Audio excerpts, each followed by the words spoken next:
And being that this is a Fed crime, the DEA would have no need to get involved.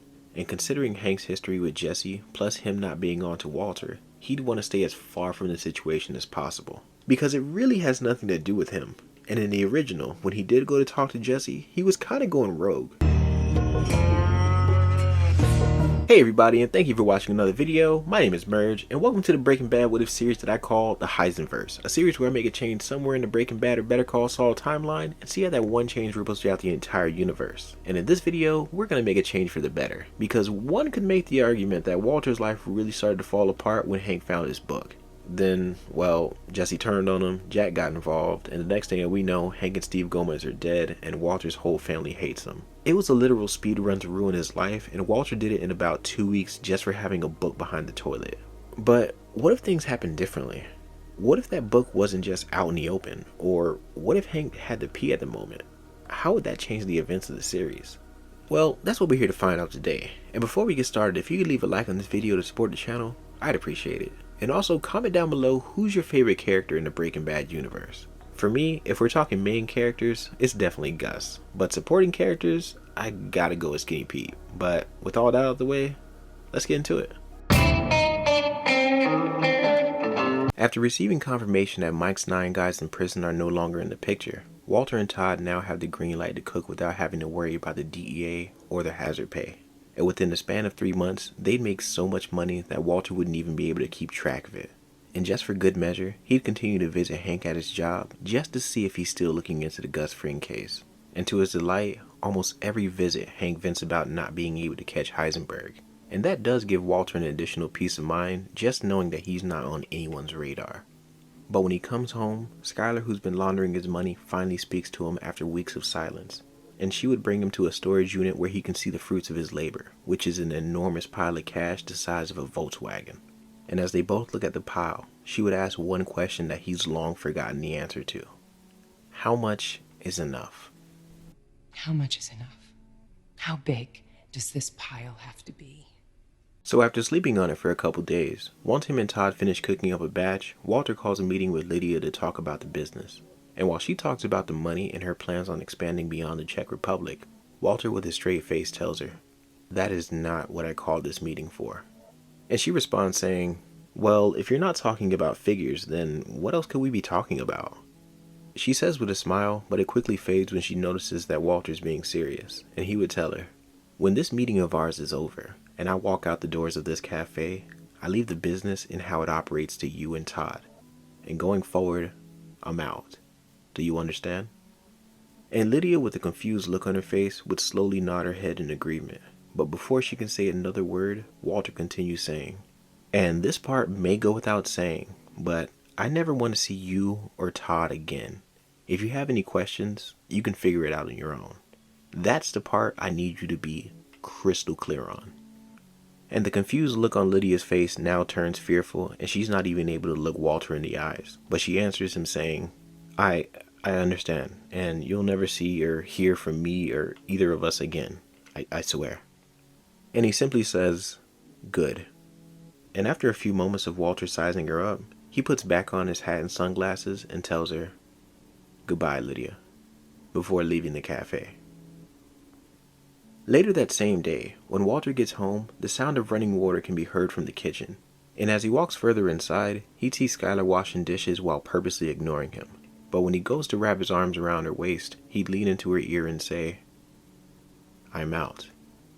And those are the words that she was hoping to hear for the past 3 months. And as she turns to face him, she nearly breaks down with tears of joy. And that same night, they go to get their kids back. And maybe after a day or two, they would choose to celebrate by having a family get-together with Hank and Marie. And while everyone's out enjoying the day, Hank would excuse himself to use the restroom. And even though he felt his stomach growl, it turned out that he just had to pee. And within the span of maybe 2 minutes, he's back enjoying the festivities with his family. And he would never know that he was literal inches away from figuring out who Heisenberg really was. And funny enough, that same night, Walter would feel the sensation to have to throw up. And when he does, he'd find the Walt Whitman book behind his toilet and decides to burn it the next day, figuring that he no longer needs to keep trophies or any facet of his old life. And as for Hank, when he does get back into the office, him and Steve Gomez gets back to locking up the bad guys. And ever since Walter retired, his blue meth has become so scarce that due to the popularity of it, most meth is now dyed with blue food coloring to mimic the blue sky. So even though the color is accurate, the quality is very noticeable. Not that I would know or anything. You didn't happen to maybe try our product, did you? So even though there's still meth on the streets because that's never going to change, it does give Hank some sort of closure knowing that whoever Heisenberg was, he's no longer in the picture. And he can finally let go of this obsession that he's had for the past 2 years and now focus on being the ASAC of the DEA and truly retire from being a field agent. And on the other side of town, Todd and Lydia meet up at their usual spot and she tells him that his meth is not up to par and the business has been suffering ever since Walter retired.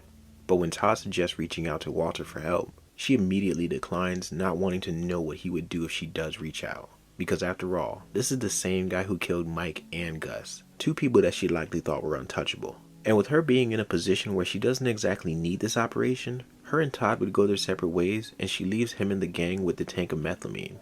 So although heartbroken that Lydia no longer wants to do business with him, Todd would still do his best to cook what he can, but unfortunately, he'd never be able to replicate what Walter had, and the purest he could get is roughly 77%, which is still good enough to sell on the streets, and with a little blue food coloring, Jack and his gang would still bring in thousands of dollars of profit.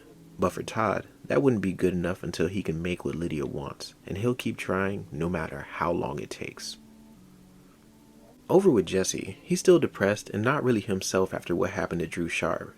And although Walter gave him the $5 million that he was owed, knowing that it's blood money, Jesse would want to give it away. And the first thing that he would do is go to Saul and have half of it go to Kaylee Ehrmantraut. And before he can question this decision, Jesse would say in a dour tone, "Save the bullshit, Saul. Even though you or Mr. White won't ever admit it, I know he killed Mike. And his granddaughter's going to need someone looking after her." And Saul and Jesse would share a look of acknowledgement and basically doing everything but confirming his suspicion. And after that awkward moment goes by, Saul would question him about the other bag of money, saying, "Okay, so Mike's granddaughter, and what about that other bag?" And Jesse points to it and tells him, "You know that kid that went missing out in the desert a couple months ago? Drew Sharp?" Yeah, I seen him on the news. What about him?" Saul replies, and Jesse would look at Saul with a pained expression while shaking his head. And Saul would quickly say, "You know what? I don't know and I don't want to know, but are you sure about this?" And Jesse, growing frustrated, would say before leaving the office, Just get the money to Kaylee and Drew Sharp's parents." He'd say, slamming the door of Saul's office and leaving him to call Walter to fill him in on Jesse's plan. And in about 2 hours, Walter once again is at Jesse's doorstep with $5 million. And after having a heart-to-heart conversation about why Jesse wanted to give the money away, Walter would do his absolute best to deny killing Mike, and he tries to get Jesse to move past this.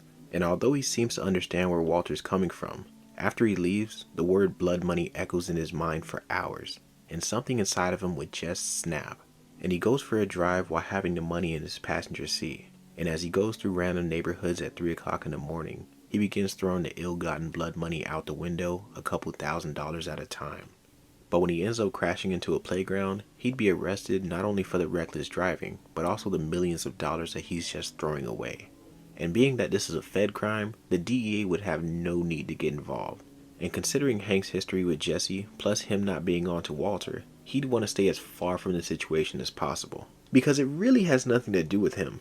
And in the original, when he did go to talk to Jesse, he was kind of going rogue. And that was something that even he mentioned when he was talking to Walter out in the desert. I don't think he's told the rest of the DEA. So after Saul came to bail him out, the two of them will be joined by Walter out in the desert, and their conversation wouldn't be the same in this version, mainly because Walter's freedom isn't on the line. So when he suggests that Jesse leave town and just start over, it comes off a lot more genuine. And with nothing really keeping him here, he'd agree that leaving town would be the best thing for him. And feeling partially to blame for the Drew Sharp incident as well as Jesse's mental health, Walter would give him an additional $5 million to live comfortably in his new life. So after riding with Walter to pack his bags, before they go to meet up with the disappear, the two would shake hands and go their own way. And he'd start making changes immediately, even choosing to leave his house to Skinny Pete and Badger, leaving the drugs, cigarettes, basically everything but a bag of clothes and his money. And within the next 3 hours, Jesse Pinkman would officially be no more. And similar to Hank, he'd never find out the truth about Walter and what he did to Brock. and having another secret for Heisenberg to take to the grave. And as for Walter, he's enjoying being a car wash owner and a retired drug dealer. And with his newfound freedom, he'd spend as much time as he can being both a husband and father. And even though his cancers come back, a couple days out the week, he would do his treatment. And now, with a new lease on life and the goal of making money for his family already been achieved, his next goal is to see his son graduate and his little girl grow up. And with Hank not looking into him, Jesse leaving town, and Mike and his guys are dead, he gets reacquainted with the feeling of no longer having threats on his freedom or his life. And while sitting in the backyard looking at his pool, he can finally enjoy the fruits of his labor, knowing that everything that he did was for his family. And for all the wrong that he's done in the past 2 years, he can say that it was all worth it. And if he had to, he would do it all again. Hey everybody, and thank you so much for watching this video, and I really hope you enjoyed another story from the Heisenverse. And this one might be, if not my most positive and happy ending what if that I've made in a while. But realistically, we're letting not one, but 2 drug-dealing murderers walk free on the streets with no accountability. As well as Jesse leaving town and never knowing what Walter did to Brock. But I guess in this version, it might be for the best. And who knows, maybe, just maybe, Todd might be able to crack Walter's formula and start working with Lydia again, but that's just me. But now I want to hear from you guys. What do you think of this story? Did you like it? Is there anything that you'd change? And did it go the way that you expected it would go? Whatever it is, let me know down below in the comments and I'll do my best to respond. And don't forget to like the video if you liked the video, and don't forget to subscribe to support the channel. Until then, my name is Merge. Later.